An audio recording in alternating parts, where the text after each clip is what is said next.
You are watching a Fact TV presentation of the town of Swanzey. Thank you all for your patience. We'll call to order the meeting of the Swanzey Zoning Board for January 2024. I'll ask Beverly to call the roll and read our agenda. Swanzey Zoning Board of Adjustment meeting agenda for January 8th, 2024 at 7 p.m. is as follows. There will be a call to order, followed by discussion and review of minutes for December 11th, 2023, followed by public hearings, ZBA number 23-017, an appeal of the Planning Board's decision regarding the use determined in the site plan review application submitted by Fieldstone Land Consultants on behalf of All Purpose Storage Swanzey West LLC for property located at 115 Base Hill Road. The subject property is shown at tax map 2003, lot 20, and, tax map 203, lot 20, and is located in both the business district and rural agricultural district. There may be other business as arises. Thank you. Eric Calliard, Wayne Lechleiter, Here. Edelman Hearn, Here. Jay Ward, Here. Lisa Thorne, Here. Ann Karazinski, Here. Brian Rutgers, Keith Tebow. Here. You have a quorum, Mr. Chairman. Thank you. All right. First order of business is our minutes from December 11th meeting. At that Chairman, meeting, yes, I have a quick addition to the minutes. yes. Well, just noticing I think it was a discrepancy. Under public hearing, that paragraph, the last sentence, Ward was seated by Thorne. I don't think that was what was meant. I think it was meant to say Ward was seated by Tebow, in that I don't believe she was there at the meeting.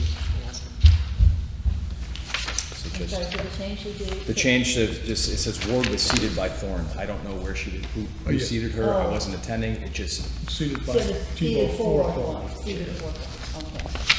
Yes, she was not here, present. Thank you. maybe just for versus by would be sufficient, so. Okay. I will change it, I'll make the change. Thank you. You're welcome. All right. Anything else? I've read through the others, Mr. Chairman, and I'd make a motion after that change that we accept the minutes of December 11th, Thank you. 2023. Okay.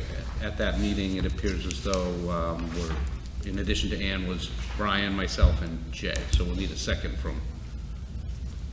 Second. Thank you. It's been moved and second to accept the minutes of December 11th, 2023 as presented. Any questions on the motion? All those in favor of the motion, please indicate so by saying aye. Aye. Aye. Opposed? All right. I'll get that out of the way. So we have a public hearing tonight, ZBA number 23-017, an appeal of the planning board's decision regarding the use determined in the site plan review application submitted by Fieldstone Land Consultants on behalf of All Purpose Storing West LLC, property located at 115 Base Hill Road. Subject property shown at tax map 203 lot 20 and is located in both the business district and rural ag district. Seated for this will be myself, Brian, Ann, and Lisa, and we'll seat Jay Ward as the fifth member. So, considering that, we are here to consider the planning board application as being complete, and that the use being, quote, services, unquote, in the business district. We'll open up the public hearing, and we'll hear from the person who's got it. Yes. Thank you. Please identify yourself for a minute taker. Yes, my name is Joe Hoppick, and I'm an attorney in Keene. I represent Ms. Howard right here, sitting to my left. Now, I'll just briefly refer to the minutes of the planning board, if I put my glasses on, as to what the issue is as I understand it. From the minutes of September 14th of 2023, the planning board determined that the use in question, the proposed use in question with respect to this application from all purpose is a services use under the ordinance and therefore is permitted. We disagree. The relevant minutes suggest that the chair said if the board agrees that this application is for services, then the application is appropriate. But this business will be for multi-tenants, and therefore they will need to go to the planning board for each tenant. The chair said the building is set in the plans that are approved will be enforced by code enforcement. The chair asked if all agreed that this application is for business services. He also noted encroaching into another district can occur by 30 feet. We take no issue with that. All agreed that this application is about services. There was no debate, there was no discussion. One person, Victoria Ames, asked why this wasn't in the industrial park considered for this project. And Mr. Brennan said this was light industrial. We think it's commercial, and I'll explain why. Now, the proposal calls for two 36,000 square foot structures within which there will be 40 individual bays or units. Now, these units will be 30 by 60 feet in diameter, in dimension. You have to ask yourself, what's going to go on inside a 30 by 60 foot unit? Well, they tell us more in their application because 5 employees are expected to be employed per unit. So who will the tenants be? The tenants will be contractors, people in the trades, people who are electricians, plumbers, heating, air conditioning, service providers. Now these people will be there renting these 30 by 60 foot units. What will they do there? They will keep their employees there, and they will keep materials there and store them. They will warehouse their materials that they will use for jobs. They will also dispatch people from that site, from Base Hill Road, to jobs within the area. So if you're a contractor, if you're an electrician or a plumber, let's say, and you have a lot of materials and supplies that you may need for a job that's 2 or 3 miles away, it's more convenient and efficient for you to store your materials at this place, and that's what this business model calls for. They will put those materials in those units, store them, keep 5 employees or so per unit so that they can take dispatch orders and supply labor to job sites in the area. So these people will be there on call, ready to go to a job. They'll be there ready to dispatch parts to a job, and they will be there to service the contractor's work at another site. There'll be no customers coming to this site to buy parts or contract for services from these people. They are there simply to facilitate and support the tenant who's renting the space. Now,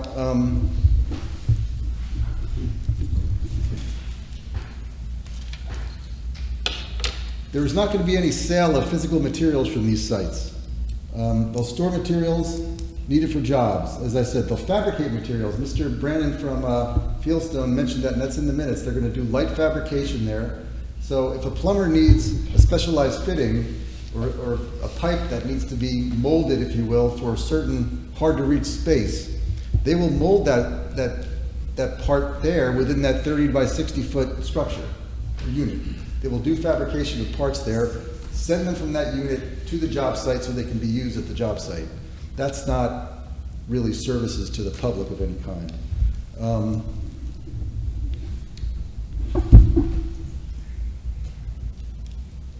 The applicant is not proposing to have customers come to this site for contracting purposes, for retail, if you will, services. Nobody's going to, as I mentioned, nobody's going to buy parts there or materials. Nobody's going to come in and say, hey, I have a job that I want you to quote. They're not going to have offices there. They're going to have 30 by 60 foot units used for storing materials, not servicing customers.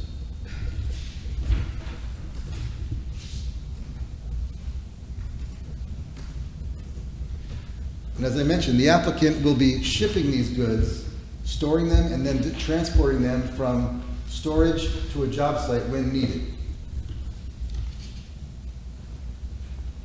And the same will be true with the workers, the 5 people who are there. These people are going to be full-time employees, no doubt. They're going to be, they're not going to be just paid to sit around at that unit. What are they going to do? They're going to be there doing the inventory and dispatching the materials and supplies in their own labor when needed. Now, there's been an issue about whether or not this board has jurisdiction over this appeal, and I just want to speak briefly to that. you have in the minutes from the planning board, they made an interpretation of the zoning ordinance, they called it a services use. And I've tried to explain to you in my written materials and tonight why we think it's not a services use, why we think it's a commercial use. That is clearly an appeal of an administrative decision that's properly before you. And the other thing I want to add, this is not a question of administrative gloss.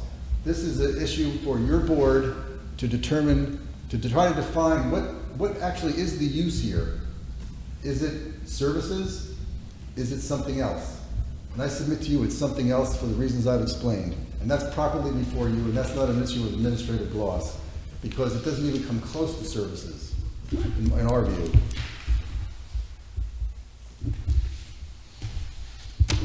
What we have here is activity at this site, at the Space Hill Road property site, that is occurring at 40 units, 30 by 60 in size, leased to commercial tenants involved in the construction trades. And the activity that's going to go on at this site will go to support the business activity of the tenants. That's it. And that's, we think, what the nutshell is here. And we ask you to define this as a commercial use that requires a variance. And I thank you for your time and your patience. That's all I have to say. Thank you. Thank you. Would the applicant care to rebut or give his side of the story? Just state your name for us. Good evening, board members. My name is Chris Winiarski. I'm an attorney from Divine Millimet, representing All Purpose Storage Swanzey West LLC. So as we know, my client applied for planning board approvals for contractor bays, and I don't necessarily disagree with Attorney Hoppeck's characterization of what these bays are for. I also don't think the board needs an explanation of what contractor bays are. These are bays where tradesmen who provide services to the community basically have their headquarters. They keep their vehicles, their equipment, etc. Now that application was in the business district where the use of services allowed. We're only here just talking about what does services mean in the zoning ordinance.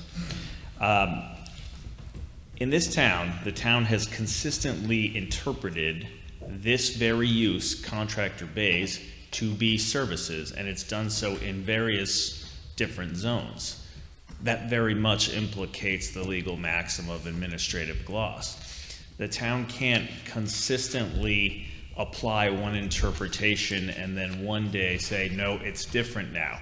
The only way the town can do that is with a zoning amendment.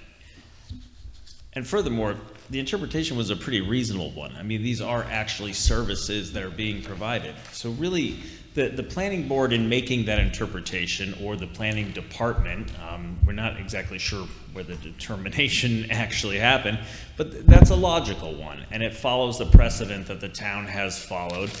It's a reasonable one as well.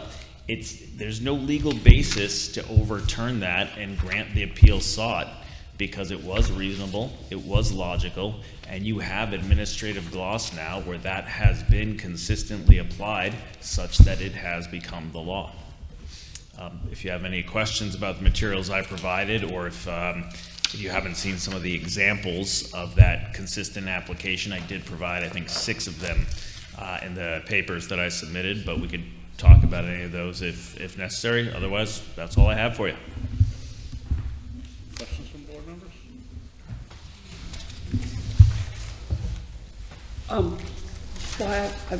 So you're the attorney for the applicant. They're not represented here to answer any questions about the facility?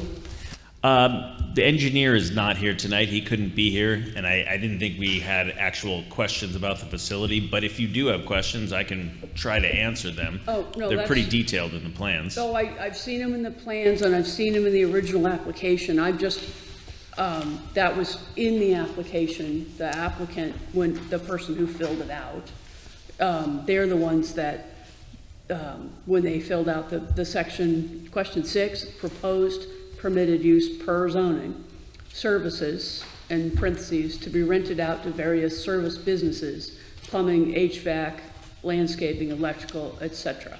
So that was the example the applicant used in their submission to the planning board. Correct. I just wanted to understand that, and for myself, because there's been a number of, we haven't met many times now, like 3, 4, I think. The original application said 5 employees with 40 units, and I believe it's fewer now. I don't know that anyone can be, are you talking about fewer Units. units? I don't know the final unit count now. Okay, I'll just have to look again. To be honest, I don't know how that I'm just unit wondering if count the number, impacts. the number of anticipated employees was the same. It's about 200, right? I don't know that you can actually estimate Yeah. the number of employees. Okay. You know, you may have one contractor, whatever business that contractor may be engaged in, whether it's HVAC or plumbing. Yeah, It's hard to say how many employees. might only need one. It might be one. Yeah, It is hard to tell. I don't think the nature of the case here has to do with the number of employees. Right, okay. Really. What I would say, though, when it comes down to numbers and impacts, the use that we anticipate at this property is a far less intense use than what the appellant proposes is the permitted use of sort of a retail type of situation where people are coming to the property Okay. for a service. Certainly that's going to be more intense than what we anticipate the use to be, which is your conventional type of contractor base that I think people are fairly familiar with. all right, thank you. So people will not be coming to the site as customers? I think occasionally people can, but generally no. These are contractor bays where, again, contractors store their equipment, their inventory, and these are generally contractors that are providing services to other places by the nature of the trade. So let's just expand a little bit about what goes on at the site. We have bays which are big enough to hold vehicles. There might be a vehicle inside as well as outside. There's additional space beside the bays. Is that like office, or is that, will there be internet there? Will there be people taking orders through online orders or whatever? Frequently, all of those things happen in contractor bays. We don't have a tenant list or any of these leased out yet, so we don't have the actual tenants yet. And that's why I think the planning board mentioned, and it's a valid point, that there could conceivably be certain uses that, if proposed, would have to come back to the planning board. Or perhaps to the zoning board? Or perhaps the zoning board, right, absolutely, absolutely. It really depends, but the intended use, again, are these standard contractor bays, which are just as you described. There would be vehicles, you know, if it was a plumber, for example, fittings, all kinds of equipment, and yes, you may assemble certain things. I can give you an example of, in an HVAC situation, if you're getting a new boiler installed, there is a little bit of assembly that takes place first, and that would frequently happen there rather than at a customer's house. Is that light manufacturing? I don't know that I would call it light manufacturing, but I mean, you get the gist of what is going on here. These are service trades, and they do some prep work at these contractor bays, as any service trade would. So I have a couple of questions for each of you, but I'll ask individually if that's acceptable to you. So we're really here to define whether the planning board, to sustain or not sustain the planning board's perceived use. Okay. So we're in agreement on that. And now we're really just going to define in our case here about services. Do you agree with that? Yes, but I think you have to go along with what the town has consistently applied. Oh, no, I understand that. I just want to make sure that the base is set. Yeah, the base We're is here to set here define is services if as what we applied to applied this for property. is services or not, yes. And would you agree with that as well, Council? Broadly speaking, I would, yes. Okay. And I can speak to that more when I get my turn back, but as you rebut that, but yes, generally yes. Okay. And from what I'm hearing you say, there is a possibility that there may be what we determine as individuals in the community as traditional retail services, where I'm going to a window front and I'm exchanging money for parts or money for services, and what you're saying, what I think I heard you say, is there is a potential for that to happen here. There's a potential for that to happen, yeah. As I said, there aren't tenants yet. So, Understood. you know, the design is what it is. In creating that design, we anticipate certain types of tenants, but obviously, any tenant that may want to rent this space, they can rent the space. If they have a use that requires further relief from this board, they can come to that board to seek that relief if needed. So there's really infinite, well, let's not say infinite potential, that might be a little bit excessive. But yeah, there's potential for all kinds of tenants to be there. And so, is it safe to say as well, from based on your testimony, that there's not any office space as we would consider traditional office space in here? These are essentially what we would deem mini storage buildings. No, actually, there typically will be office space in there and internet and things like that. I think, as I mentioned, when you, sir, had raised that, it is going to be as you described. So frequently, when you have these contractor bays, there will be small office area in there. And there will be, of course, internet and things like that in the office. It's not fair to characterize it as an office building or an office, as the whole space is an office space. But yeah, these frequently have office space in them. Very frequently. Any other questions, Brian? Good for now, thanks. Okay. Can you elaborate on some of the other approved uses of things like this in the town? Sure. The examples that I submitted to the record were, I have to be honest, I don't know a lot about them, but I talked to the planning department and the engineer about them. But the examples I had were, so March 25th, 2021, an application by Fieldstone LLC. May 13th, 2021, application by Tenney Electric. December 9th, 2021, application by Pappas Construction. June 22nd, 23, Glass Repair Shops and Tri-State Restoration Company. April. So are you able to characterize what goes on at those businesses? Well, yeah, these are similar businesses. So, for example, Tenney Electric, an electric contractor. Pappas Construction, a construction contractor. The last one in there is a landscape contractor, Four Seasons. So that's consistent with the characterizations that we've been discussing.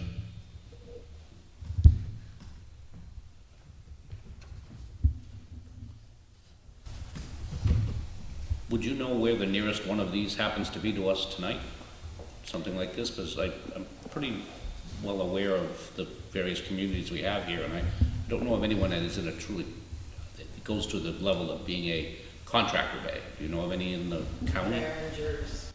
I personally don't, but I would bet somebody here does. I'm not from the town, whereas almost everybody else here is. So I think if you were to put that question out to the public, I think you could get some answers. I'm probably, unfortunately, the worst person to answer that question.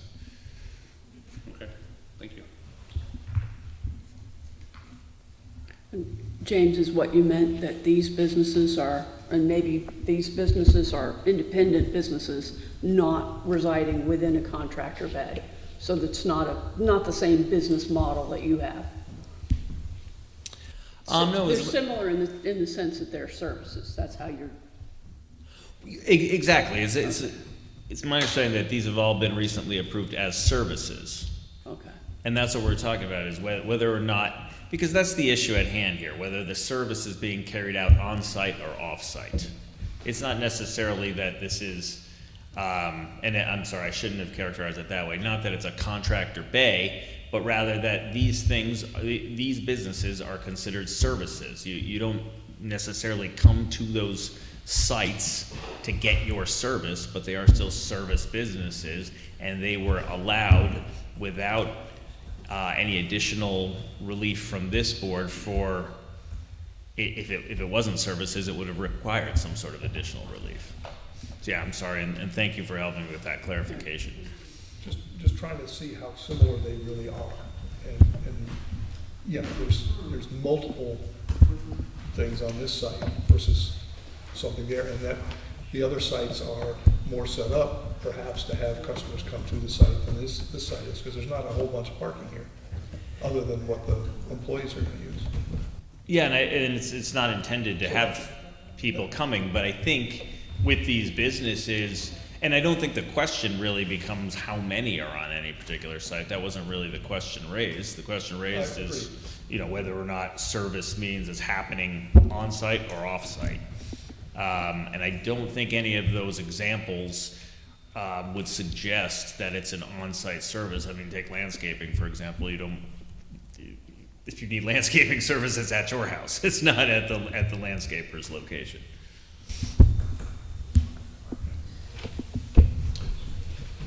Could you expand a little bit on light fabrication? What does that mean exactly?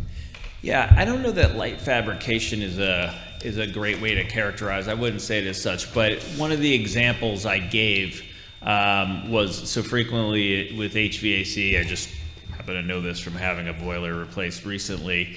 So this whole boiler mechanism comes in several pieces, and there's some assembly required before it is actually installed in a customer's home. And that's the type of thing. So it's really assembly. It may be, and also similar to what Attorney Hoppick had mentioned. So if a plumber has, say, a certain job that requires a certain type of pipe fitting and several connections that have to be put together, it would frequently be easier to make those connections on a bench, on a tool bench, rather than under somebody's countertop or in a wall or in a crawl space. So that pre-work is done, or preparatory work is done before the service is done on site at a customer's home. So in order to do that, you're talking about having welding? Welding, soldering. So where I'm going with this. Soldering's very rare these days, but talking about oxygen tanks, acetylene tanks. none of the above. None But of if those, gases will be stored on the premises? so if those are regulated, then those would have to be regulated by the fire department. None of the examples that I've contemplated use those types of things. The HVAC guys don't weld? No. Soldering is actually very different than welding. That's just propane or MAP gas. These are things you buy at Home Depot or Lowe's. However, that's not really used all that often. And again, those are the type of things that it's not a bulk storage situation. Those people are using the bottle that's this big that you buy for your own home use as well. And again, these are the types of things, if a particular use was proposing something like that, a particular tenant that fell under some other regulations and needed some additional relief, then yeah, they would need that additional relief. But we don't have those exact uses yet because we don't have the tenant list yet. I mean, what our proposal is for these contractor service space. Thank you. In your written documents that you sent to us, you characterize some of those uses, the light fabrication and the storage of materials, as the kind of accessory uses which are permitted in our ordinance. Do you want to speak to that a little bit, since we haven't given you a chance to do that yet? Yeah, I don't think it's appropriate or accurate to characterize the storage of your business supplies as warehousing. I think just about every business has some sort of supplies. I think the example used, I work at a law firm. We have lots of paper, stacked up reams of paper. We're not a paper warehouse, we're a law firm. Same thing, if you're a plumber, you may have some fittings that you generally use, and you're going to keep a supply of those on hand. That's accessory to your primary use of providing a plumbing service. You're not a warehouse at that point, and I don't think that's a rational conclusion at all to think that's a warehouse. Virtually every business has some sort of storage requirement. I'm sure there are things stored here in this building to keep the operation of this building going. That's ancillary stuff, and that's what we're talking about, is the storage ancillary to the businesses and the service uses that will be in these units. Thank you. I'm a little problem with the comparison, this building having what it needs to have to run, as opposed to a carpenter who needs a plethora of things to be able to build a house. So I don't, you know, there's the potential to having a varied amount of materials on that site is pretty high. I would imagine if the contractor base is wide open, if you said we're going to focus on electricians, you know, it'd be a little bit easier to define. But I don't think that comparison of this building having what it needs to run is comparison to what's going to be happening here. Because you're going to try to be, a plumber is going to try to have everything there they need to be able to respond to a customer, as opposed to we need toilet paper and some light bulbs here. So. Right, but the reason I make the comparison is because it's accessory to whatever the use is. So the things you have in this building are for the use of this building. And the things a plumber may have are for the use of his business, because he's running his business or her business out of that particular unit. When you say warehousing usually will mean that you are stockpiling inventory that you are distributing or selling out to other people who are then going to sell it again. And that resale is sort of the big difference between warehousing and accessory storage of your own inventory for your service business. Okay.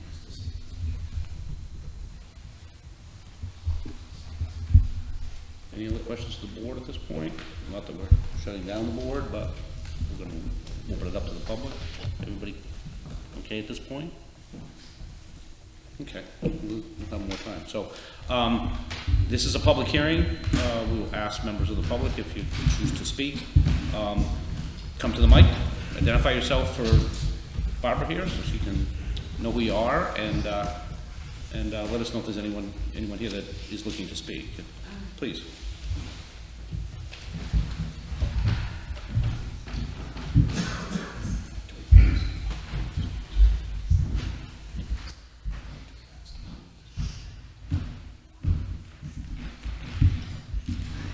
Deborah Sprague at 42 Base Hill.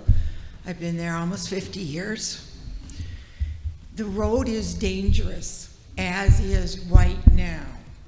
The bridge that they're going to have to constantly go over is not well, and we cannot find out when it was last checked, but people in the neighborhood know that the understructure of that is getting dangerous. Just Arlington paving vehicles going up and down are a concern. When they were talking earlier, they said they would probably have to have a box truck, and they did not indicate 5 employees. They did indicate 2 dug wells. They indicated 2 septic systems. It's going to have heat and lights and bathrooms and all kinds of stuff, which is going to be very tempting to a guy or a woman that's working there that doesn't have a place to live. 30 by 60 is a big piece, and you want 40 of them? I don't see it happening and not interrupting with the wetland that's there. I mean, if people have been in town, Bardwell's cows used to be down there, but other than that, there hasn't been anything on that property since I lived there. So the road is so narrow, even if you come in from the Keene side, it's very narrow. And again, the first time we heard about all of this, he was talking about tractor trailers coming in and unloading supplies. So that sounds like a whole lot more than some plumbing supplies. I don't get it. We have an industrial park area. This is not industrial park business. I mean, it is. It's just, we've already got the storage units, and they're gonna be using the same driveway that this company is going to use. It's within feet of neighborhood backyards. It's just not a place for this. It really isn't.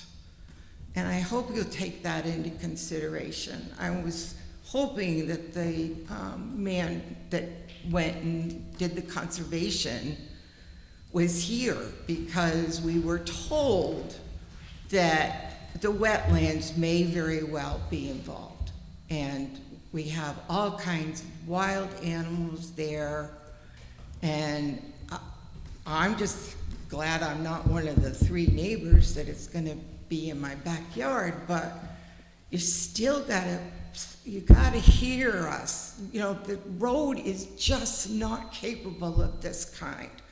When the marketplace opened, all the Massachusetts people come over to go to the marketplace, and now you've got all the Vermont people coming over to go to Market Basket.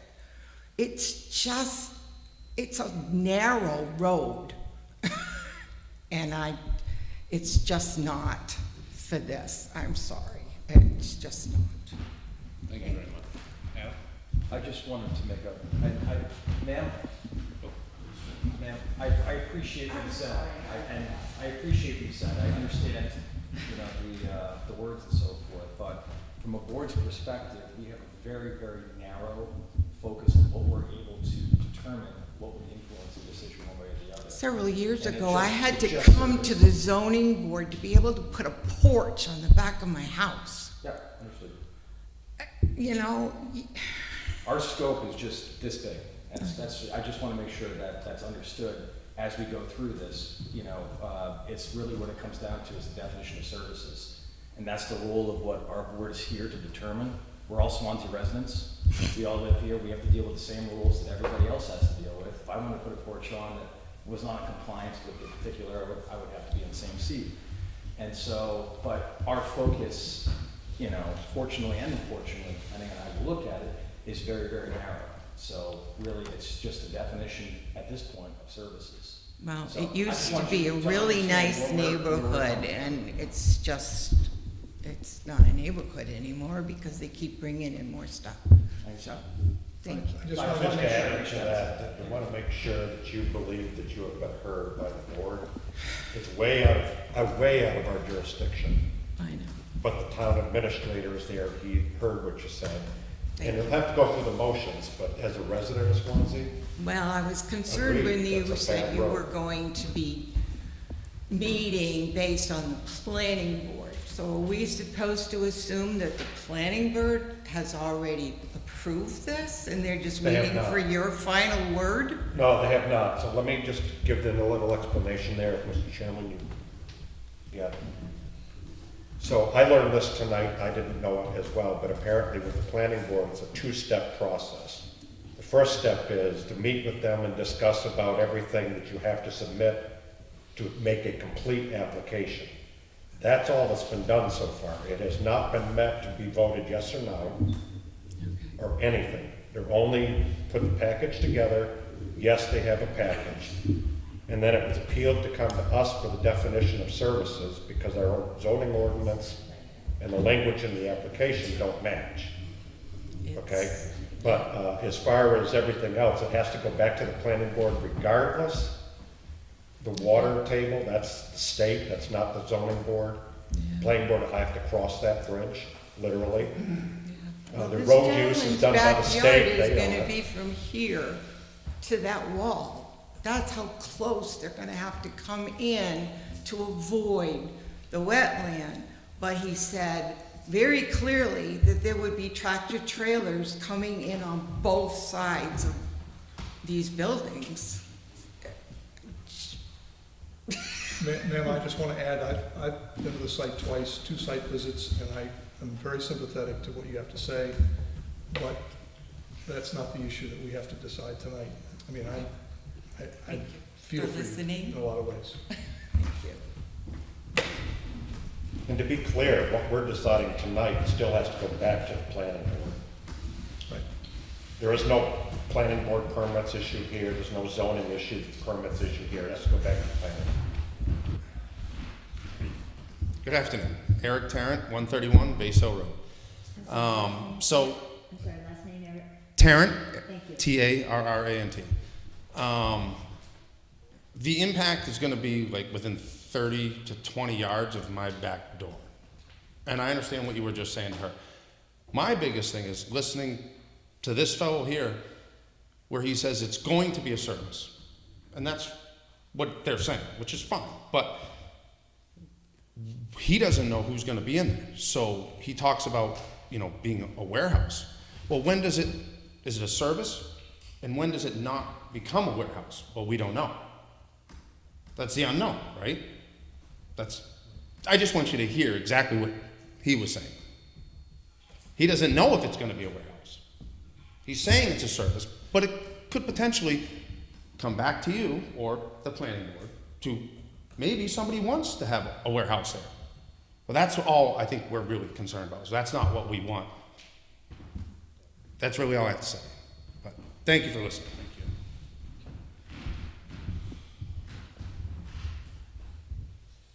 Anyone else? Would you like to have a retort? Someone is raising their hand on Zoom. Hello, my name is Nancy Scoreboard, and I actually live in Keene. I drive on Base Hill Road every single day, just about. And I just want to make one point. I understand, can I not speak? Good. You can speak. We'll need her name. Can you just say your name again? Nancy Spolberg. Scoreboard.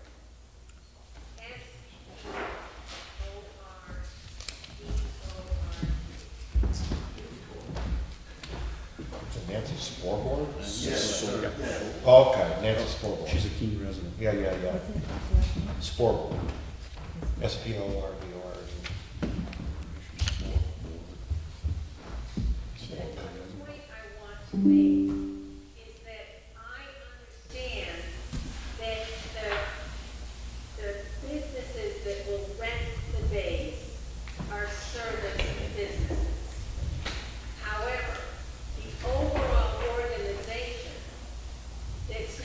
is renting space to 40 different service organizations is a commercial business.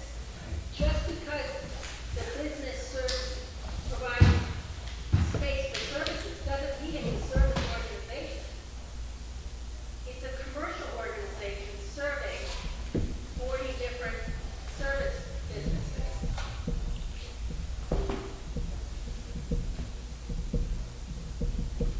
Did you hear me? Yeah. No, No. I couldn't. Is there any way to put a microphone near that? I believe what she said, and correct me if I'm wrong, ma'am, you said that this is really a commercial enterprise which is serving service businesses. Simpson. Correct. Just because the service businesses are renting the space doesn't mean that this overall business is service. It's not commercial. Renting to service businesses.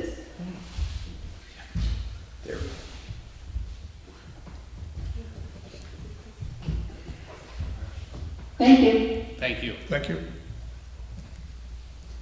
Anyone else here or on Zoom? Attorney Hunt. Oh, go ahead. I would yield to anybody else in the public before I rebut. So if there's anybody else, I can wait a second. Yeah, just wait a second. Unless there's anybody, I'll take the opportunity. Please do. So just briefly, on these other businesses.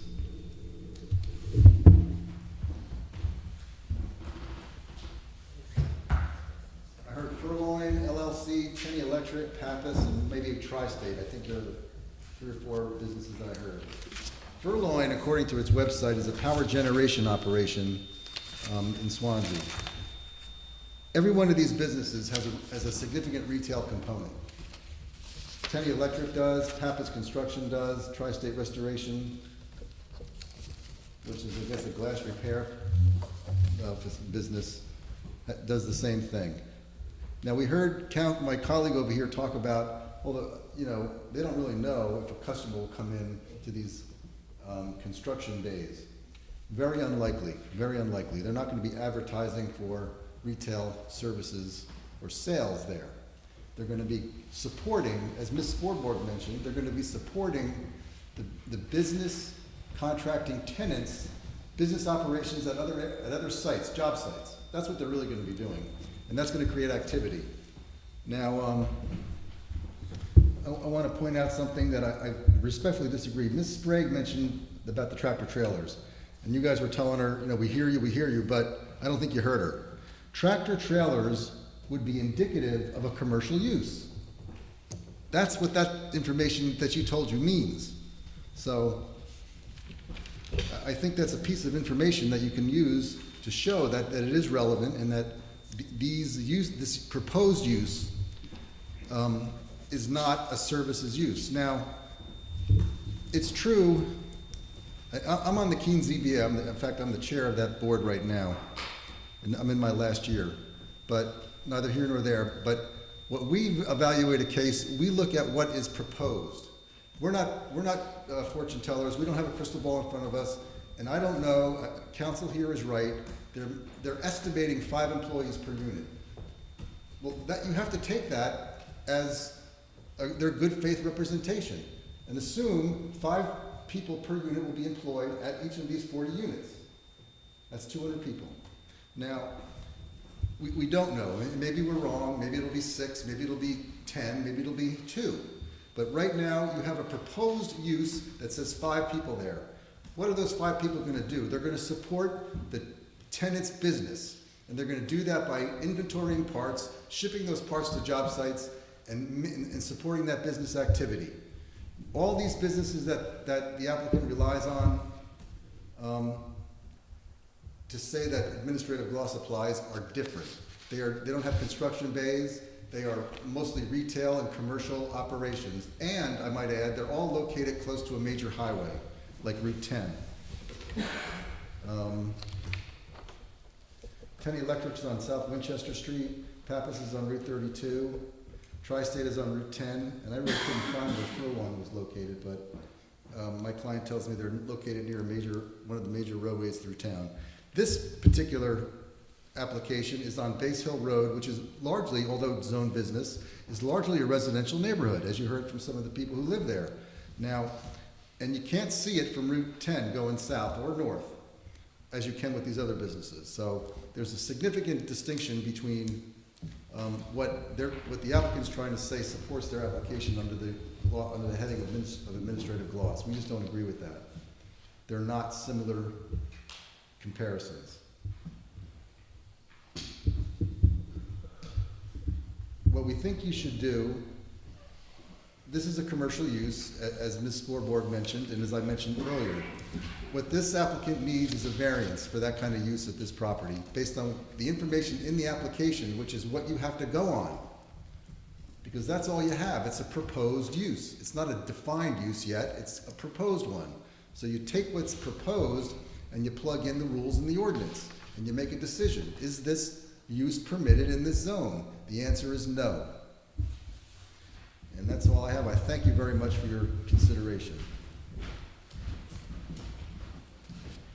I can offer a couple of clarifications.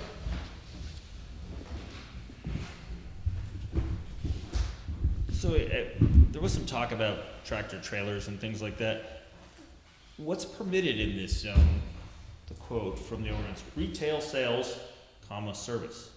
Is retail sales not commercial? Does that not involve tractor trailers? I mean, this is a business zone. So we have people saying that these are services, but it's a commercial business because it's renting to those services, and that makes it not okay. That's just fine. This is a business zone. What we're proposing is a building that will be rented out to service providers. So I'm not really understanding how these arguments make this use impermissible under the ordinance. They do not. That is the use that is permitted under your ordinance. You know, saying that it's commercial doesn't make it impermissible. This is a business district. Retail sales and service are commercial uses. So that's an important distinction to make, because I think everyone getting hung up on the fact that since this is commercial, it's a problem. It's not. I mean, this is a business district. This is a commercial district. So I did want that clarification to be on the record. There was a gentleman who pointed out that we don't know exactly who the tenants are. And yes, that's true. And like I said, there could be a proposed use that requires further relief. As I said before, that is entirely possible. I mean, we're proposing a building with an intended use. And this happens frequently. Buildings are built for one thing, and then someone might say, I want to use this building for something else. And that something else may require some sort of relief from the ZBA, or possibly some sort of other relief even from the planning board. We don't have a crystal ball. Sometimes there are proposals that come before the planning board and the ZBA that say, yes, we want to build this building and it's for Starbucks or it's for this gas station, and they know. Frequently that's not the case. You don't know who the tenants are going to be. Frequently you may have a proposal that says we're going to develop this retail building, but you don't know who the retailers are. And there may be some retailers that require additional permission. That is entirely possible. And so we're not saying that by upholding the planning board and the town's decision that you're green lighting this all the way for whoever may come in as a tenant in the future. That's not what happens here. This is simply an affirmation, or really a rejection of an appeal of the way the town and the planning board has proceeded, and it is in fact proceeding consistently with the way it has in the past. You know, as further evidence of that, you have a staff memo from your planner, Mr. Peel, October 10th, that is saying this is how we've always interpreted these uses, and he references the definitions from the planning dictionary. So we have all the elements of an administrative gloss case here. That's what this is. It's textbook.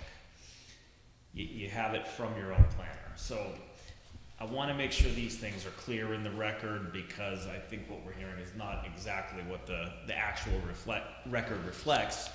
However, a lot of paperwork here. Not everybody remembers everything that you have here. So on that particular issue, you may want to refer back to the staff memo of October 10th, where Mr. Peel did say this is how we typically interpret these uses.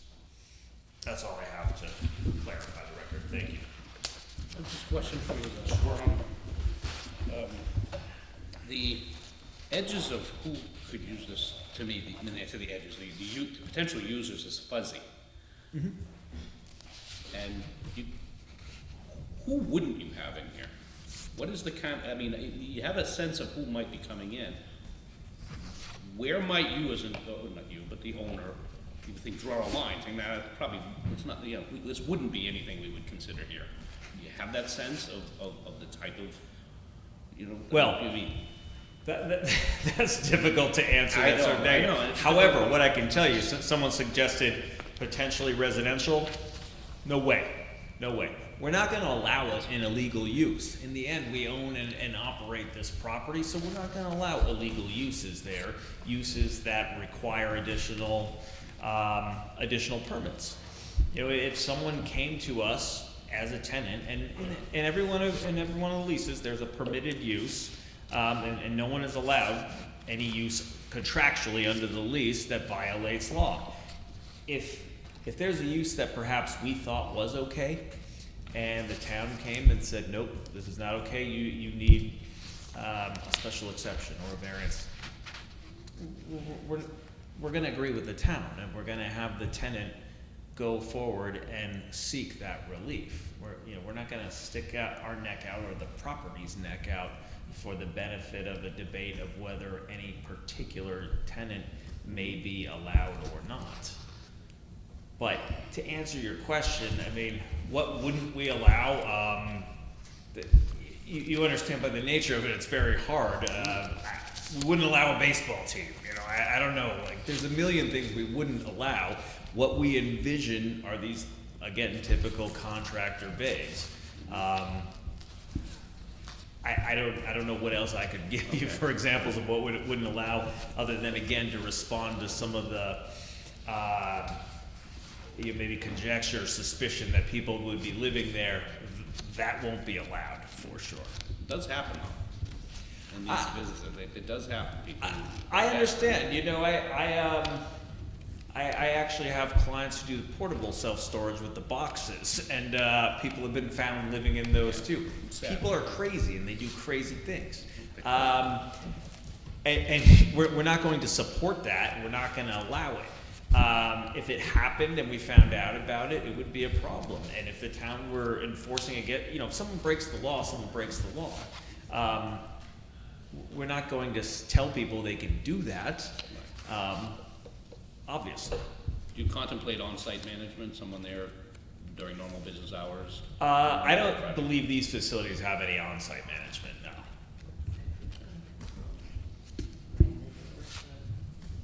Other questions? Yes, just clarification. Just give us your name, just your name for the. Victoria Ames, Planning Board. What is administrative gloss? I've never heard that before. Sure.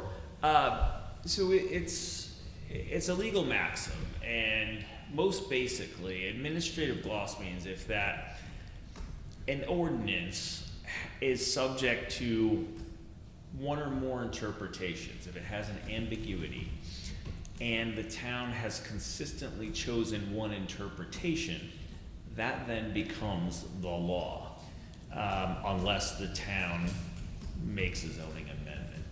And if you think about it, it's kind of fair because people come to depend on how the town has consistently treated something.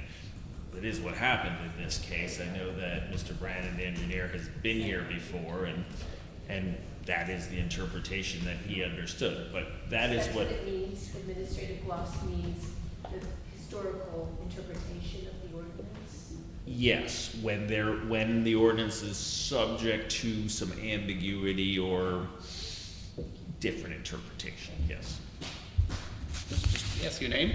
Jan Gopi. I don't know who this question's for. If he, Just so we get your name, we didn't quite get your I'm sorry, I'm a name. little slower. Jan Gopi, Jan Goki. Goki. Thank you. if you rent something, one of these storage units to someone, how does the town find out who's renting it and what kind of stuff they have in it? You want me to answer that? Yeah, not actually. Mike York, Planning Board. Can people come up to the mic, please? Yeah, please. Yeah, Mike York, the Planning Board. What happened, this is a multi-tenant building, what they're doing.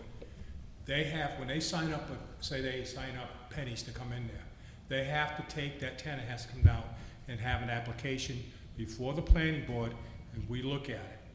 And then we make a decision on whether that tenant can go in there or not, based on zoning and site regulations. Thank you.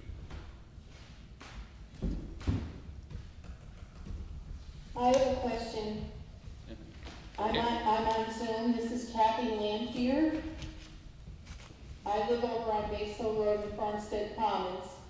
And a couple of things. I'd like to know who we would go to with our complaint about the traffic on Base Hill Road, the safety of that traffic on Base Hill Road, and who's going to keep up that road if in fact this is completely approved.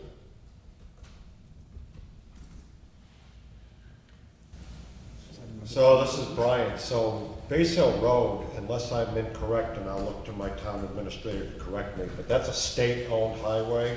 And the town, it's not? Oh, so then that would be the town public works department.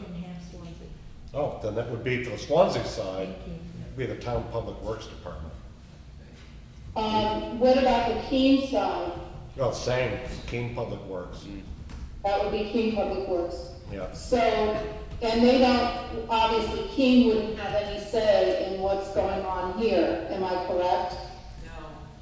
No, Keene was allowed to come to the planning board to talk, because this was deemed to be of regional impact.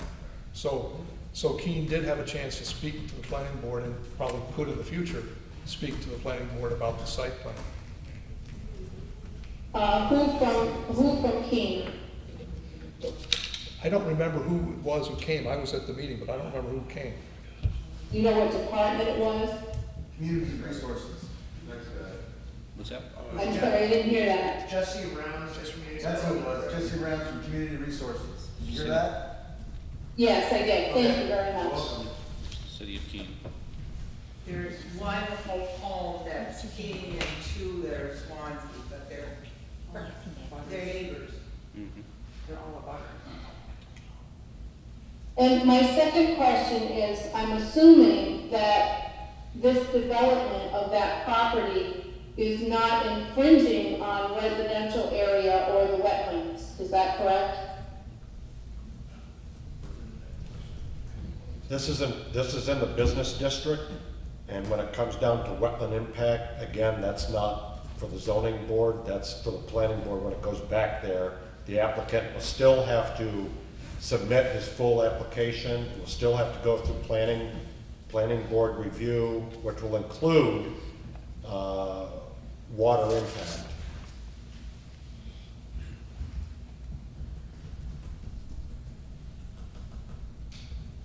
Okay, so then, any of us that have a problem with this should go to that meeting that's next week. I think it's next week, isn't it? Next Monday? It's this Thursday. Yes, the third meeting is Thursday. Oh, it's this Thursday? Oh, it's not on, 6 o'clock. next week. This week. No, it's this week. The 11th. But they're not on the docket. They're not on the agenda right now. So it'll be, so it'll be planning board next week. Well, 2 weeks. 2 weeks. 2 weeks. 2 weeks planning board, okay. And is it the same login as we have now, or is it different? Same what? Login information. So I have no idea. It would, Yes. it would be the Same same. login, it's gonna be a different login. Could you clarify, and verify her last name, please? Ma'am, Yes, could you spell your last name? sure. It's N as in Nancy, P as in Peter, H-E-A-R.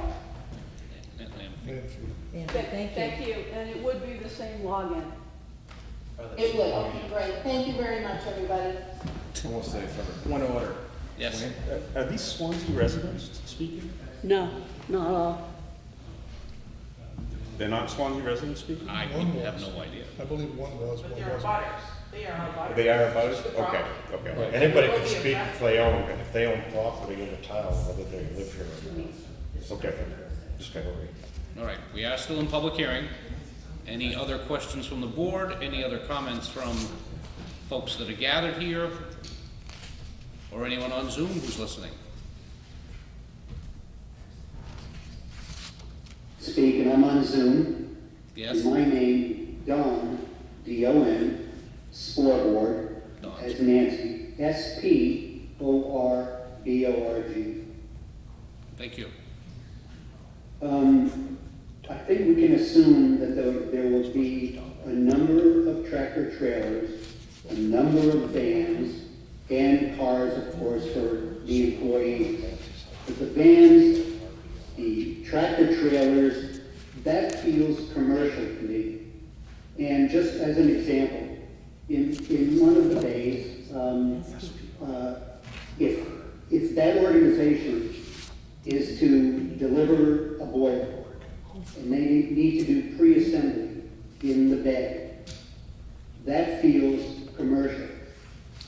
Once the van is loaded and they deliver that boiler to a resident, that feels like a service.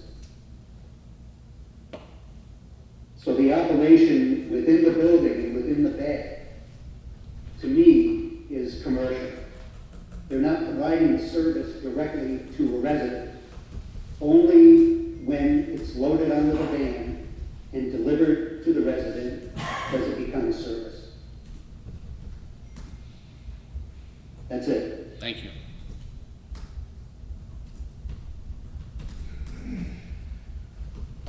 Anyone else? Board members? No? Anything else from anyone here? Please? I'm not sure I'll have the last word, but on this administrative loss business, the businesses cited by the applicant are distinguishable from the application before you, in that they don't have construction bays there. They are retail operations as well as commercial operations, and they're all near highways. So I don't think, I agree with council's definition of what administrative loss means. I don't think it applies in this case. It's certainly not a textbook situation for application of that. So I'll just end with that. But I think you've heard all the information, and I agree with the folks that say this is a commercial use.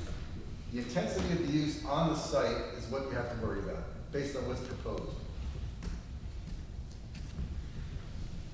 Yes, your name? Linda Goslin, and Can you come up?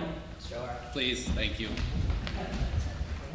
I just wanted to say that one of the things that Linda Goslin, Gouslin, Linda. Linda? One of the other facilities, or whatever you want to call these things, that Chad was talking about, he was talking about one of them, they were building frames in the facility. So I would say that is pretty commercial, if they're actually building frames in a building, in one of those bays, or whatever you want to call them. But that, to me, would be commercial. That would not be a service if you're actually building things. So that was all. And the other thing I did want to say, I know this tractor trailer thing is really getting a little run out, but when we talked about it with Chad before, he said they were all going to come in Route 10. Well, let me tell you something. If you're a tractor trailer driver coming down Route 9 and you get to the roundabout and your GPS says take a right, you're not going to go looking for Route 10 to come in the other end. So all the signs that are on the keen end of the road that say no through trucks might as well not be there. Swanzey's the same. Yes, both. Thank you. Thank you. Anyone else on the board? I just have one final summary. Please. I'll be very, very quick. I'm not even going to say anything new. But just again, the tractor trailer and traffic things, as I'm sure you know, those are site plan review, planning board issues, not really what we're here for tonight. And everyone keeps raising commercial. Again, it's a business district. So I don't see commercial as the tipping point there. And then finally, as the chairman of the planning board said, and I wasn't aware exactly that this is how Swanzey does it, but many other towns do, that some sort of minor site plan or use approval is required for each tenant. So that's where that sort of check and balance comes into play. So I think those three things are pretty important as an overall summary.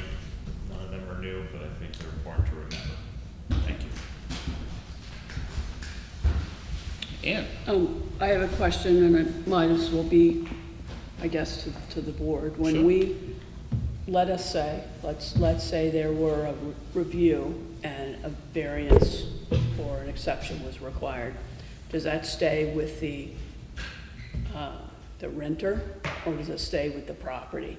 Because in the past, we have worked with some facilities, like the music people at the fairgrounds, and that was going to stay for 10 years. It was going to, the exception to allow them to play music on the weekends really loud was going to be like a 10-year thing.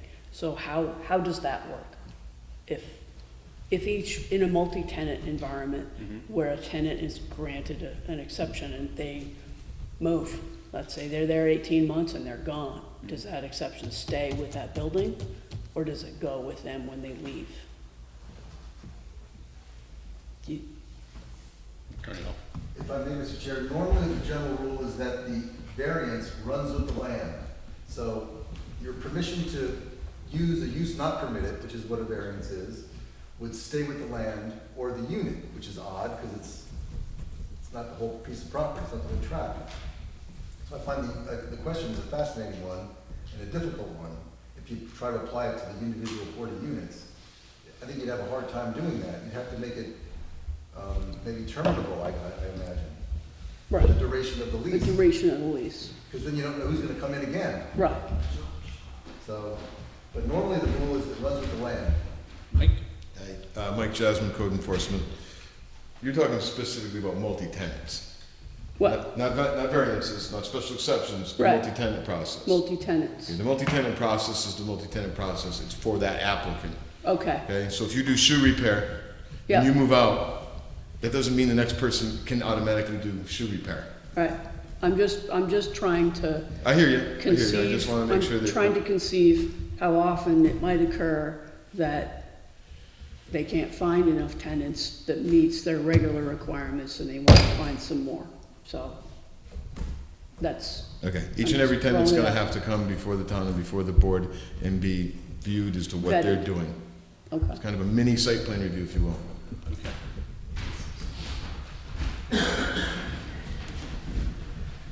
One last time? One little thing. Please, no, that's, I'm not closing the public hearing, so I don't wanna do that if anyone wants to. Victoria Ames, Planning Board. I get confused with these things, so maybe other people are too, but we have a commercial industrial district, right? But we don't have a specific, we don't have a permitted use that is the commercial use, okay? There's a bunch of different kinds of uses that are commercial uses, but we don't have something that falls under the umbrella of being a commercial use. That's all. All right. Anyone else before we close the public hearing? No one on Zoom popping up, so we will close the public hearing. And we'll move into some deliberations here, some discussion amongst the board. Anyone want to jump on? Thoughts, ideas? I'll just address the elephant in the room. Everybody keeps talking about tractor trailers and the road not being a good road or safe road, or whether it's state-owned or town-owned. I guess it's town-owned, we've already determined that. That's a whole separate issue, has absolutely nothing to do with what we're talking about. However, I want to make sure that it's on the record that we acknowledge the conversation from several people about that same topic. The road certainly could be widened out and trees cut down, and the fallacy that, well, it's owned by Yale Forest and we can't touch it, it's just not accurate information. But it is what it is. So the road has nothing to do with what we're talking about. Yeah. Thank you, Brian. I'll just add for you guys, looking at reviewing the, some of the other proposed, well, it's not proposed uses, the uses that the board looked at for, for services and these other companies, knowing at least Pappas Construction off 32, there's a lot of things going on over there. Construction's one of those aspects, is a horse barn. They're making soil, I guess it is. So there's a lot of, both those things are occurring in those properties. But I think there's definitely a case to be made that landscaping and electrical services most likely are gonna be off-site. You're not gonna, get your landscaping and have a landscaping service and as a customer and bring it back. So it's implied that at least those two things. I don't know enough about TC Legacy or Furlong in terms of their day-to-day, but glass restoration and so forth, that can happen anywhere. It could happen on site, it could happen in your, in your driveway. So in terms of how these uses are being looked at and the way we've interpreted both as a board, the ZBA, planning and so forth, may not be 100% aligned with what this particular use is. So just because these have happened doesn't necessarily mean that it's the way the town's always voted. Right. And knowing the zoning board, we've always looked at cases one by one. Precedent has some level of, at least influence on how a decision's made, but it's not as any year I've ever been on the board or any case we've been part of, has been the rule of thumb. You know, it's always been a case-by-case situation, and we look at the relevant information and make a decision based upon that. So, best of luck to your decision-making, but I just want us to reference those points from my perspective. Other members of the board, their thoughts? I want us to discuss a little bit about what the actual use proposed is here. I mean, we've heard arguments that this is the use is to provide facilities for others to use the place. And it's my feeling that the use of this place is defined by the people who will actually be engaging in activity on this place, not all-purpose storage elements. Their use of providing spaces is not the use that's being proposed. What's being proposed is the kinds of businesses that will be using the bays. Okay. And I don't know how everybody else feels about that.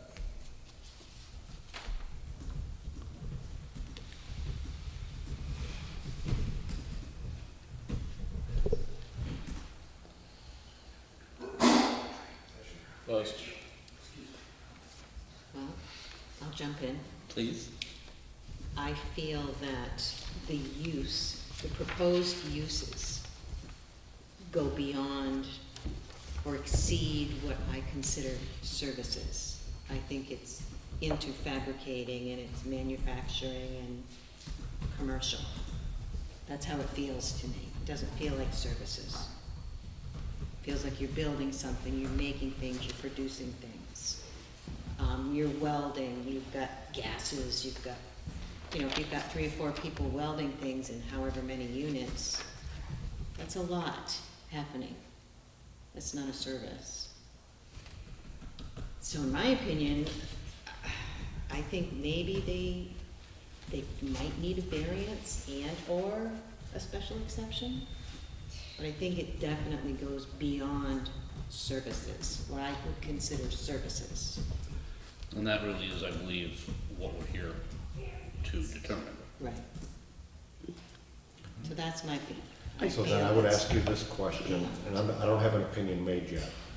Agreeing with your statement, then testimony's been provided that, if I understand it correctly, which I may not, we're making a decision on the property, on the building, whether it's within the use as we defined it in the zoning. Individual users would then have to come in themselves to still get a variance or a special exception if they intend to do something that's outside of whatever it is we provide as guidance, right? So Penny Plumbing, they're in a multi-use building. They do some retail, but they really don't do retail out of there. We can say they do, but they don't. They don't. It's over phone, it's over site visits, it's over whatever. And that's a multi-use building. But if they were to leave there and open up Penny Electric there and put a retail, they'd have to get a zoning permit to do that. Mm-hmm. I'm assuming it's the same for this. If we're talking about granting or denying the application and their understanding of use and services, the individuals still have to come here if it's beyond the norm, right? And the planning board too, is that? And the planning board too. And given that we don't know, and even the applicant had stated they don't know everyone that's gonna be in there, but it could be a broad range of organizations, which, at least what I'm looking at would fall under services, where some of them might, what you're calling fabrication, and where, you're not really manufacturing anything from raw materials and turning ore into steel, into pipe. You're not doing that, but you might be taking a pipe and bending it with some tools that you have inside the facility. So I am seeing, and I see what you're saying, and I can see where, but to say the entirety of the proposal is, there's quite a lot of what I would think are services in here. So I couldn't, that's the way I'm looking at it. It's both retail to some extent, because they're gonna have office spaces, they're gonna be taking phone calls and, you know, inventory, that sort of thing, but there are still services going on. I also, go ahead. Adam. I would just say, knowing what I know about some of the proposed uses here, about being electrician, HVAC, plumbing, these are all things that are occurring on site. You know, there's Yeah. very, very little fabrication on any of these things. I don't care what kind of plumber you are, you're not sitting there making your bends No. at the facility and bringing them there. It's all site-by-site basis, it's all based upon what's going on there. I mean, maybe you could see a potential for some of that occurring on site, but I would imagine very, very little, you know, and, I don't know what else you'd call some of these things. I mean, electrician is not a service.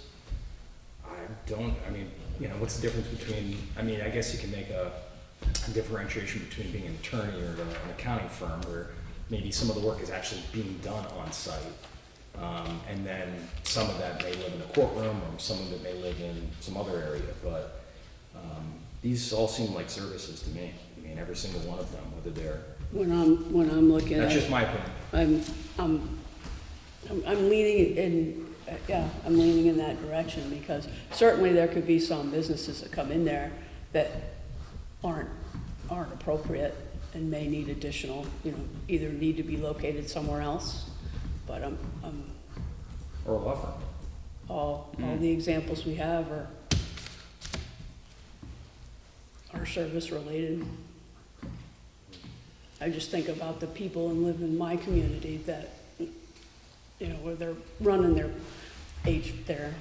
whole business out of their house, out of the garages, and they've grown to the point where they're in the lawn, and you know they could fit in a location such as this. Maybe they've grown to that point. You know, how big does a business need to get before it needs its own facility, owns its own property? You know, American dream. Using a facility like this would be a stepping stone for many businesses, growing businesses. I just want to point out what I consider a problem with the language of the zoning ordinance.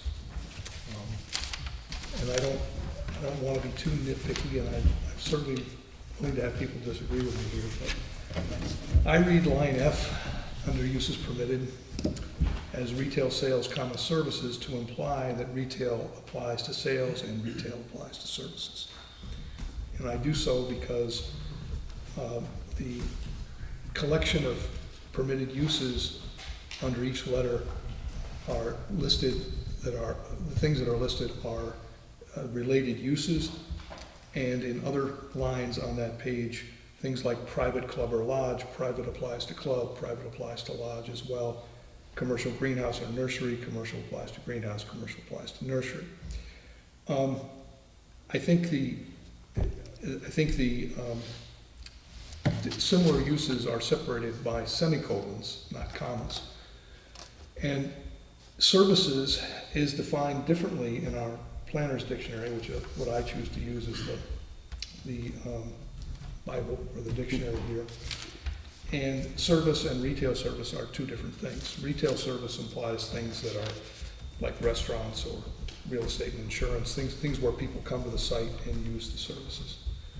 Whereas services in general are any act or results of useful labor which does not in itself produce a tangible commodity. So all the examples given by the developer are services and not retail services, according to that definition. So they aren't, in my mind, if you read the zoning ordinance carefully, the general services are not an approved use in the business district. It's retail services which are approved. Now, if somebody were to have a retail service that was there, it would not be one of the listed things that the applicant is listed in the application, but if this facility were approved and somebody with a retail service business were to come, it would be covered by the zoning regulations. Just as an aside, I hope the planning board looks at changing the language a little bit here to be sure they're getting what they want here.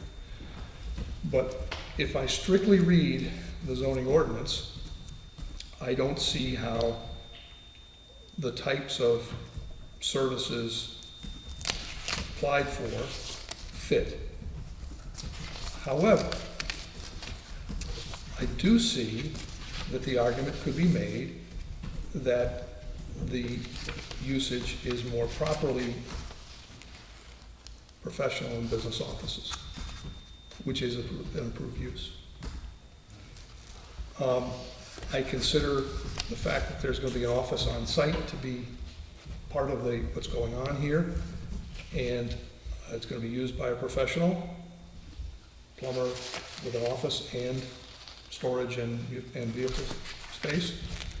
And I think that fits there, which is an approved use.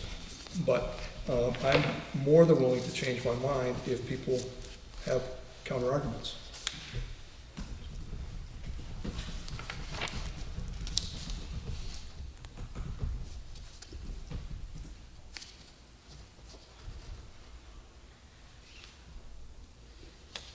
What you're saying is you believe our ordinance, when it comes down to that section where it says retail sales services, that those services were, the word services was intended to be associated with retail? Yes, I am. Okay. That's the way I read it. Now, other people could read it differently, but looking at the construction of the other lines here, yeah. I believe that services is supposed to be attached to retail.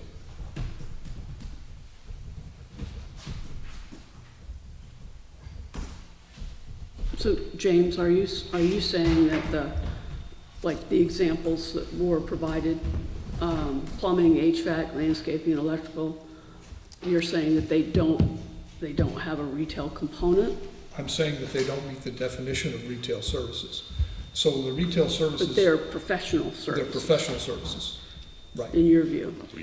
The definition of retail service, that were provided by Julius from the Planner's Dictionary, says establishments providing services or entertainment as opposed to products to the general public for personal or household use, including eating and drinking places, hotels and motels, finance, real estate and insurance, personal service, motion pictures, amusement and recreation services, health, education and social services, museums and galleries, all of which seem much different from the proposed uses that for this application. So I'm struggling because I do think that the town wants, I think the town wants services to be allowed. I think we want the availability of getting our plumbing taken care of.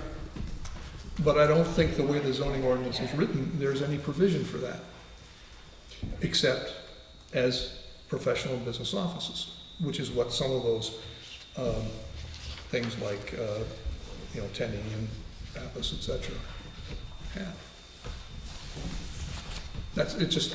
I'm stuck by being a nitpicker here. So I want to be talked out of it, but that's where I am at this point. Other folks?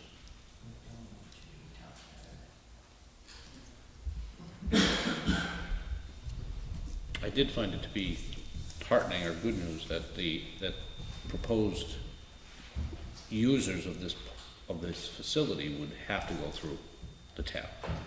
I think there's a lot to be said for sitting down with our mics and be able to just flesh out things of that sort and make sure that that's helpful to me to know that this is not just a blanket approval of whatever the owner decides to move in there is going to be open, because it can get pretty broad.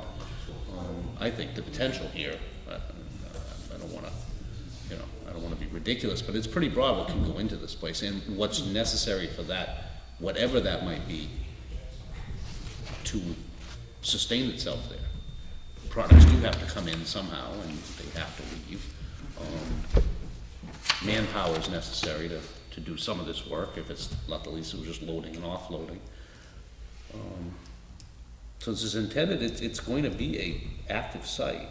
I think when a lot of us think about these facilities, they're pretty static, because they're storage, right? It just, there's oftentimes nobody touches that storage unit in months and months and months. So I don't think it's apples and apples to what's going on here, and what's being proposed is very different than what we had before. I can see the need from a contractor perspective of trying to move out of your basement and your garage to that next level, and that's a big step if you're going out. That's what this provides. I can see that here, but then again, it's, you know, you could have someone making, I don't wanna go to an extreme. Anything can be happening in these things if potentially. If indeed, but that's where I'm heartened that we're gonna have a chance to review Well, that. and we've only got the 4 examples. Yeah. So. It could be, I mean, there could be. 400 examples. And there could be any number of uses that don't require permits. Mm-hmm. You know, that fall in one of the other categories that's already permitted in the business.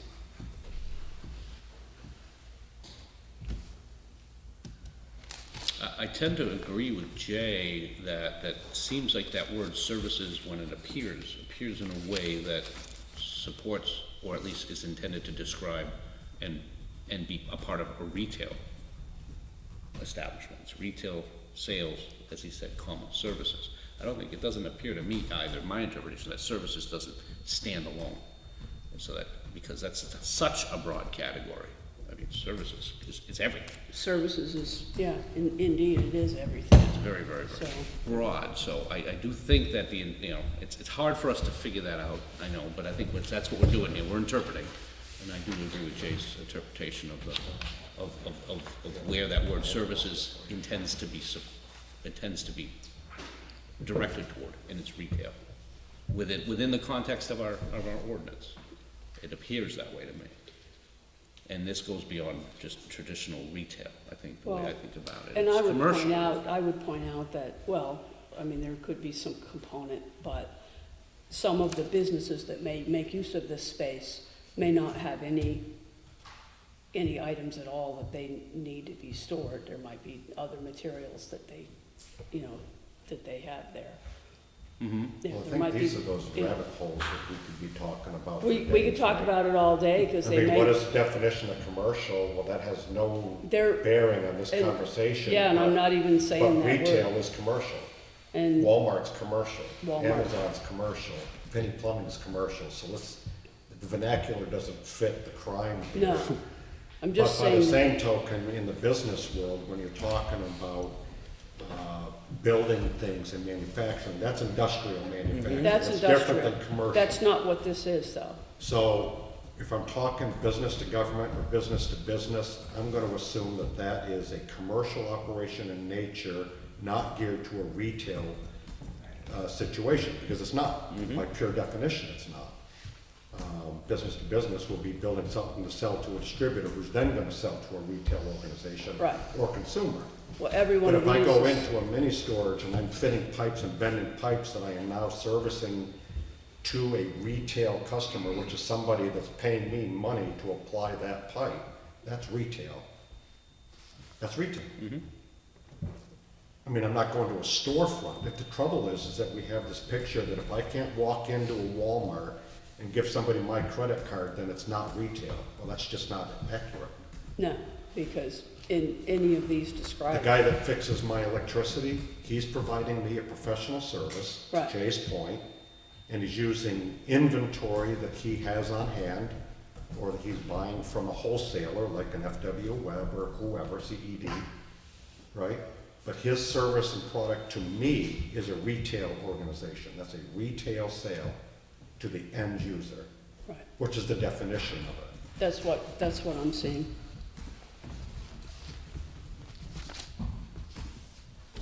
Yeah, I think we're kind of agreeing that it's professional services that are being offered here, are we? I'm leaning towards professional and retail, yeah, both. And the question is, how do we interpret the zoning ordinance? Well, but then it comes down to maybe somebody wants to rent it and it's not going to be a professional. And then they have to seek they might have to get a variance. They might have to get a variance.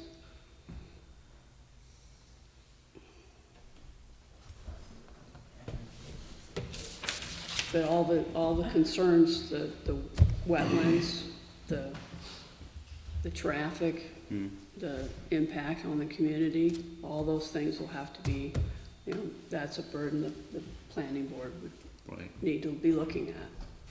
Yeah, I mean, I 100% agree with the taxpayers, as we are those as well. We're just volunteers here. But that road's a mess. It's been a mess for decades, and they don't have any designs on doing anything about it. Well, yeah. But that's above us and beyond us. Right. Well, and increased usage typically dictates action. Supposedly, if we would have Not thought always. that with all the increased activity on that road when they built the commons. Yeah, not always, not always. So,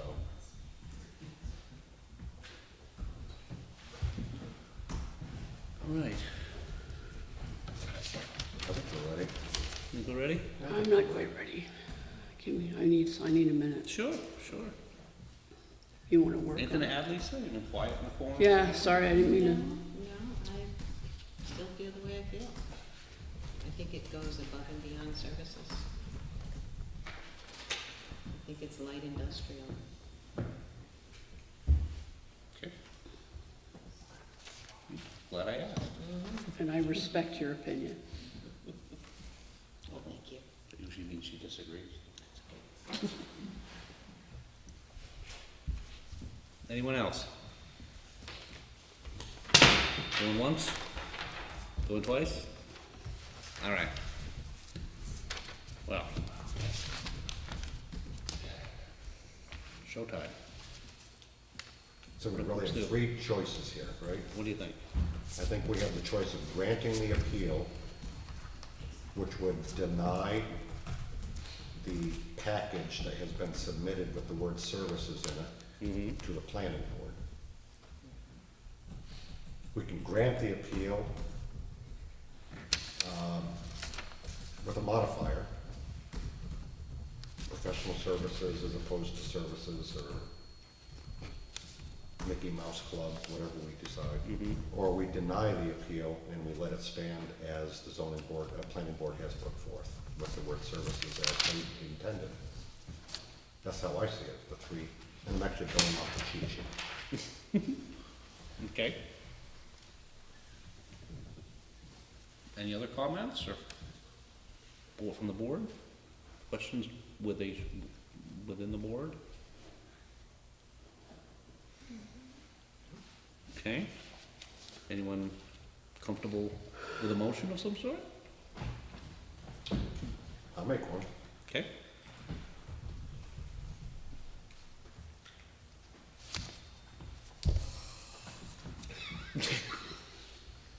I'm gonna put forth, I'll give you the language later, but I'll put forth that we use modified language in place of services. Say it again? That we use a modifier. Would Have you, the zoning board go, planning board go from letter F to letter E. Wait, hold on. yeah, from retail service, sales services to professional and business offices. Oh, so you're saying,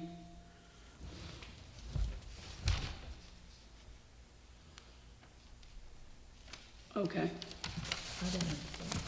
Okay. Well, we're only here to decide whether the planning board used their, appropriately the word services, letter F in our zoning, right? And I think what Jay put forth is a solid argument that instead of services, he's providing the argument that E, the letter E, would be more appropriate, which would be professional and offices. Professional and business offices. Professional and business offices. So that would, if this is a question, so that would mean that that services is not the right. That's, No, well, that's correct. The retail services. is retail services, but services, The planning board is what I was getting at, the planning board's Okay. determination of this being services. Or if we agree that the services is, then services is. I mean, that's really what we gotta decide, is services or not. Is this, yeah, was their interpretation correct? Yeah. And what Brian is saying is we could decide that services is not correct as an interpretation of what this use is, but we could say the use is instead professional and business offices. We could say that.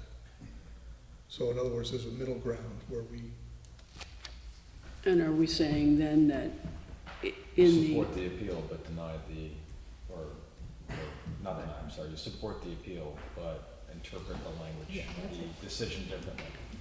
are we saying that Mr. Chairman, for in the point of the record. in conducting their professional services, that people who do HVAC and landscaping, et cetera, could use those facilities to conduct their professional services? that's what Professional we're saying. businesses, okay. For point of order, Mr. Go Chairman. ahead, yes. In order to properly record the motion, is this? Well, we haven't done the motion. We haven't done the motion. I thought you started. No. We're bantering. No. What I gave was the three options as I see it. Yes. And now we have to decide whether to leave the word services or remove the word services, or to grant the appeal and say it's just the board overstepped. Or misunderstood. So, I mean, maybe doing a mock vote of who thinks deny, because we have three choices, we have to come up with one, right? I don't know how people are leaning. I think I don't know if we have many choices. The way I understand it is that we have to, it's been, the appeal is on the planning board's use of the. Correct. Of the word services. Of VBF. Mm-hmm. Correct. Mm-hmm. So we either have to grant, deny, Right. or grant and modify. That's what I was trying to get to. Yeah, so those are the three categories. Okay. I would just say, point of order, I would just say, I think a proposal, I'm sorry, a motion should be made, and without. Before we. Without a mock? Yeah. Yeah, And then either, that motion will either be supported or not. And another motion could be Yeah. put forth if necessary. Yeah. Hard to do mock stuff. Okay. At the ZBA level, I think. Mr. Chair, I know this is inappropriate. Yeah, we can't. We're closed. Yeah, sorry. I was gonna point you to something in the ordinance. I don't think we can take any testimony in a closed hearing. Can't do Yeah, I it. think it's slippery. Thank you, though. Okay. Appreciate it.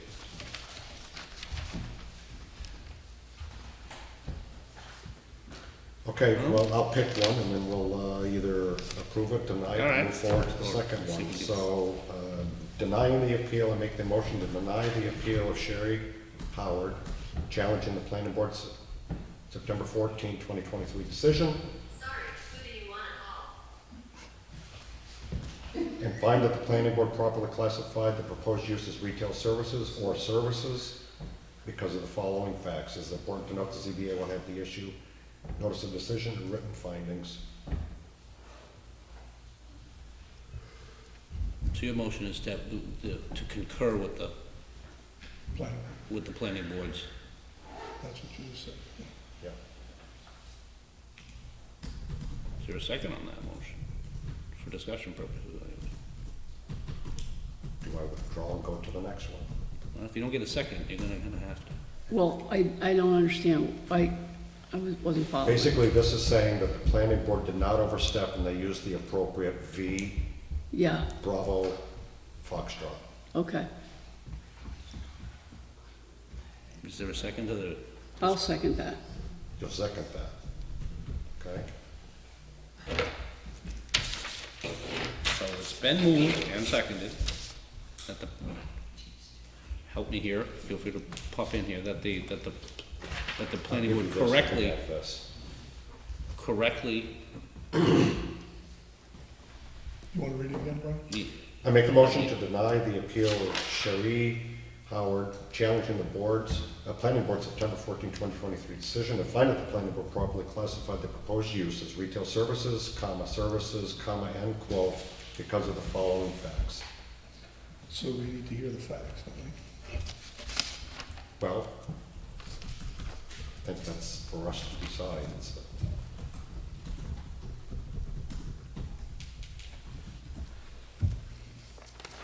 And we're gonna have to issue a notice of our findings and facts.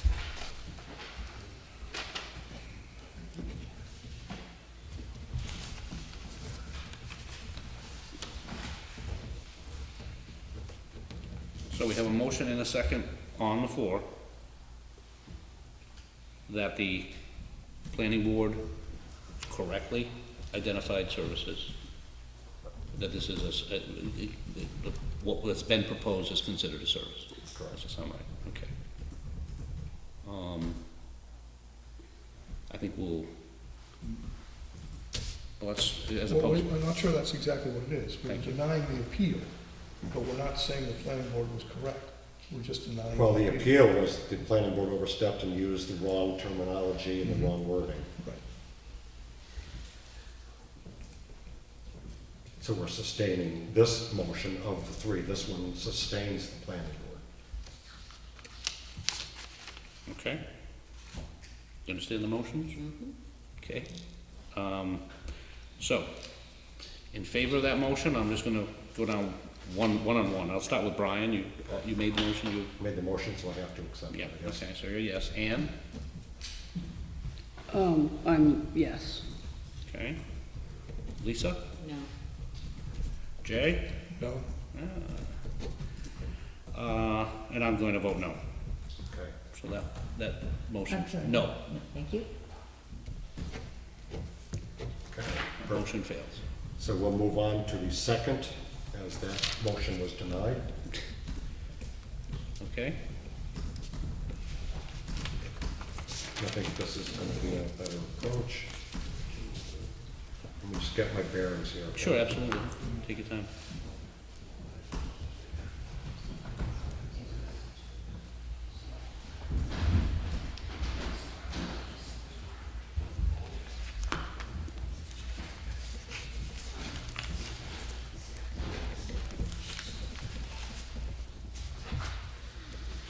Okay, so here we go. You ready? Okay? We'll take a second swing at this. I make a motion to grant the appeal of Sherry Howard, challenging the planning board's September 14, 2023 decision, and find that the planning board erred by classifying the proposed use as retail sales, comma, services. Instead, the use should be classified as Roman numeral V, letter Bravo, letter Echo. What? Echo. So V, B, E. Yeah.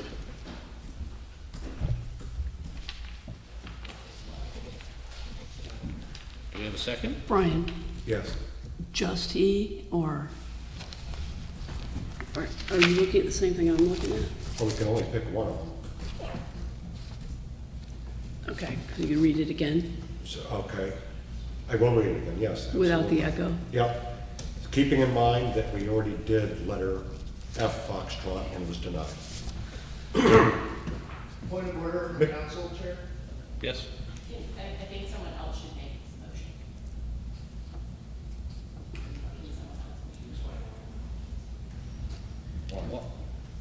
I'm not entirely sure, but for continuity, I'm not, huh?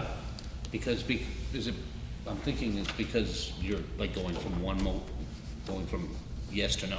You're making the motion, you made the motion that Okay. that the services was okay. Where the line is down there. Oh, you're not seated. Yeah, no. Here you go. Jay. The second one. I'll use this language. Okay.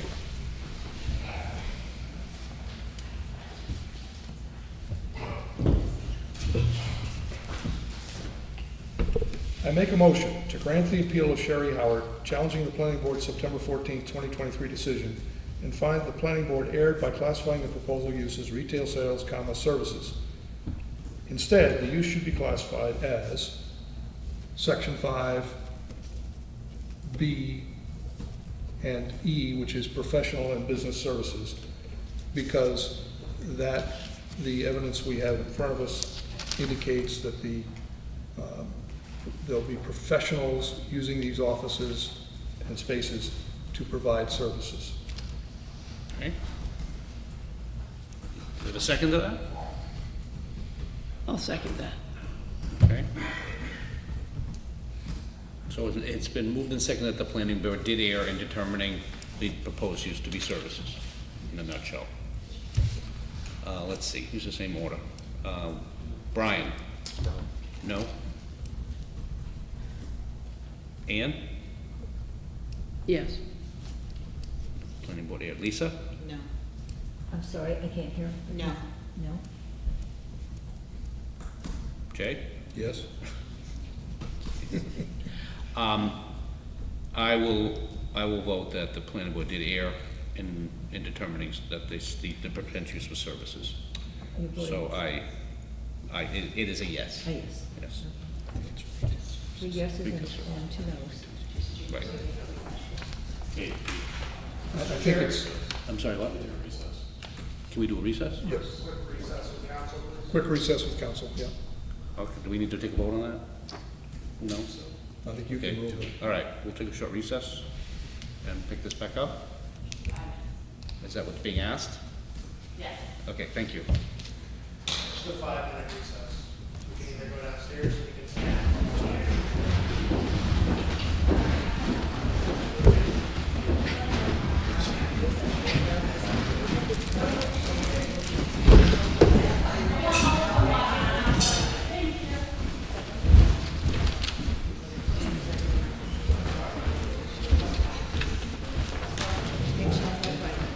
But yes, you have that right. Okay.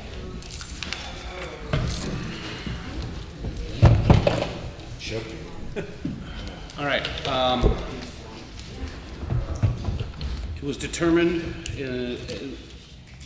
that our second motion, and we're clarifying this, is that the motion was that the planning board erred in determining this as services, and really it should be professional and business offices that is a more appropriate place, and that the vote that the planning board erred in determining this was a 3-2 vote.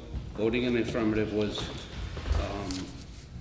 myself, Jay and Ann, and voting in the negative was Brian and Lisa. But it passed 3-2 that the planning board did err in determining this as being a service business. And anyone here who wants to help make sure that I'm stating things correctly, I would appreciate it.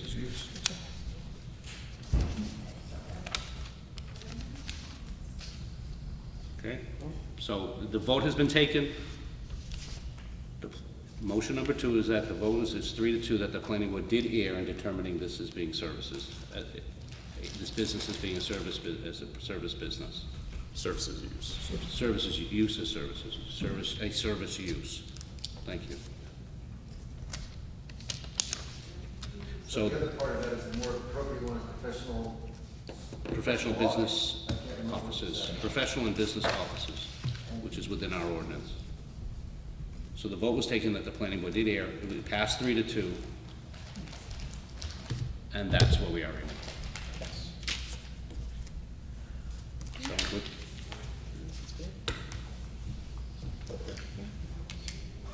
Okay. So your feel's affirmed. Right. Yeah, it's right there. Yes. I think that is it. That's it. Any other business that may be required coming before this board? Hearing none, I'd entertain a motion to adjourn. Motion to adjourn? Second? Been moved and seconded. All those in favor, please indicate so by saying aye. Aye. Opposed? Thank you all.